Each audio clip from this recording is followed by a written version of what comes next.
Assalamualaikum warahmatullahi wabarakatuh. Pada kesempatan kali ini saya akan menjelaskan tentang Assalamualaikum warahmatullahi wabarakatuh. Perkenalkan, nama saya Muhammad Arafat Makus, Tanbuk F551182113. Pada kesempatan kali ini saya akan menjelaskan tentang teknik pengambilan keputusan representatif, yaitu decision tree atau pohon keputusan, dan sistem pakar atau expert system. Langsung saja kita masuk ke decision tree. Pengertian dari pohon keputusan dalam aturan keputusan atau decision rule merupakan metodologi data mining yang banyak diterapkan sebagai solusi untuk klasifikasi. Decision tree merupakan suatu metode klasifikasi yang menggunakan struktur pohon di mana setiap node mempresentasikan atribut dan cabangnya mempresentasikan nilai dari atribut, sedangkan daunnya digunakan untuk mempresentasikan kelas. Node teratas dari decision tree ini disebut dengan root atau akar. Jenis-jenis node terbagi atas tiga, yaitu akar, internal node, dan juga daun.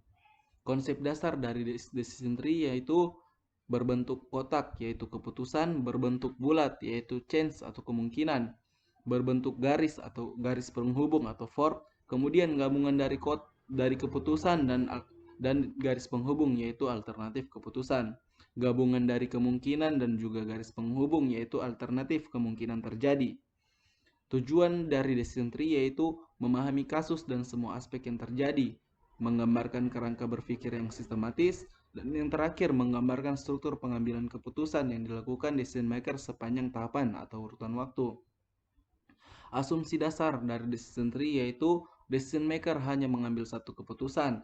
Setiap keputusan hanya mempunyai outcomes tertentu. Yang ketiga, semua proses menunjukkan tahapan waktu atau time sequence. Contohnya, terdapat alternatif keputusan yaitu tinggal dan juga evakuasi. Jika dia memilih tinggal, maka terdapat juga alternatif kemungkinan yaitu badai atau tidak badai. Jika dia memilih tinggal dan kemungkinannya badai, maka dia dalam bahaya.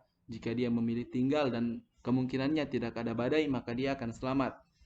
Tapi jika dia memilih evakuasi dari awal, maka dia akan selamat. Ini adalah contoh sederhana dari decision tree. Kemudian masuk ke tahapan pembuatan. Yang pertama yaitu kita harus mendefinisikan dan merincikan masalah secara jelas, gambarkan struktur dari pohon keputusan. Yang ketiga, tentukan nilai payoff dari setiap kombinasi keputusan. Lalu tentukan nilai peluang dari seluruh kemungkinan dan keputusan. Dan yang terakhir, selesaikan masalah dengan menghitung expected monetary value atau AMV. Kelebihan dari decision tree ada 6. Yang pertama, mudah mengintegrasikan dengan sistem basis data. Kedua, memiliki ketelitian yang baik, dapat menemukan gabungan tak terduga dari suatu data. Daerah pengambilan keputusan yang sebelumnya kompleks dan sangat global dapat diubah menjadi lebih sederhana dan spesifik. Yang kelima, dapat melakukan eliminasi untuk perhitungan-perhitungan yang tidak diperlukan. Karena ketika menggunakan metode ini, maka sampel hanya diuji berdasarkan kriteria atau kelas tertentu. Yang keenam, fleksibel untuk memilih fitur dari internal node yang berbeda. Fitur yang terpilih akan membedakan suatu kriteria dibandingkan kriteria yang lain dalam node yang sama. Kemudian kekurangan decision tree yaitu terjadi overlap, terutama ketika kelas-kelas dan kriteria yang digunakan jumlahnya sangat banyak. Hal tersebut juga dapat menyebabkan meningkatnya waktu pengambilan keputusan dan jumlah memori yang diperlukan. Yang kedua, pengakumulasian jumlah error dari setiap tingkat dalam sebuah pohon keputusan yang besar. Yang ketiga, kesulitan dalam mendesain pohon keputusan yang optimal.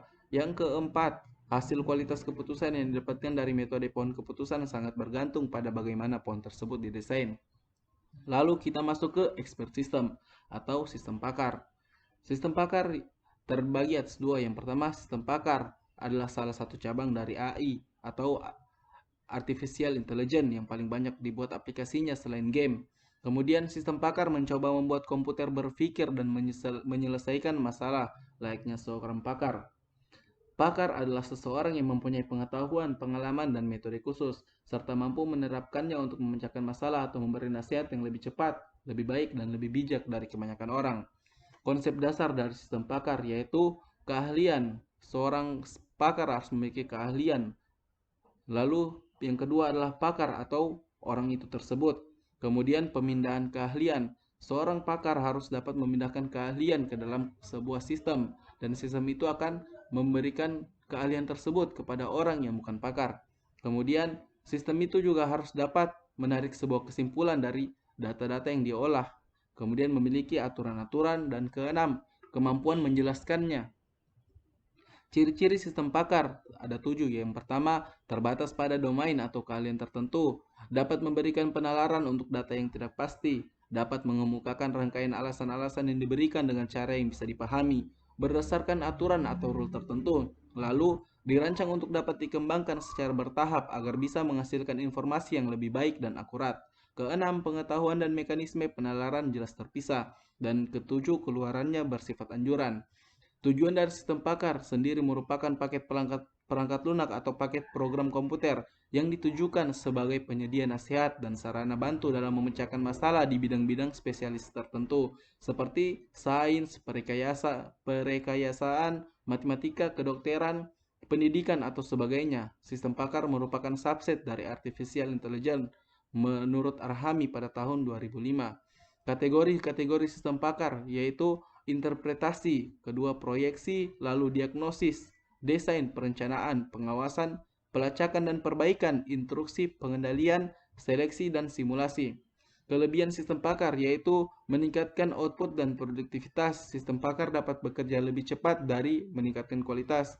Sistem pakar menyediakan nasihat yang konsisten dan dapat mengurangi tingkat handal atau reliability. Sistem pakar tidak lelah atau bosan, juga konsisten dalam memberi keputusan dan dalam memberi merupakan arsip yang terpercaya dari sebuah keahlian, sehingga pengguna seolah-olah berkonsultasi langsung dengan pakar, meskipun sang pakar mungkin sudah pensiun.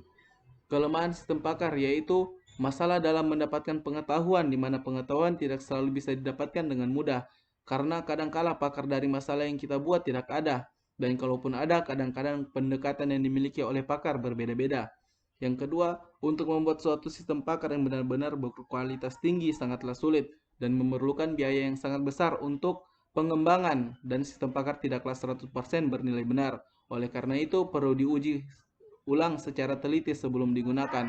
Dalam hal ini, peran manusia tetap merupakan faktor yang dominan. Terima kasih.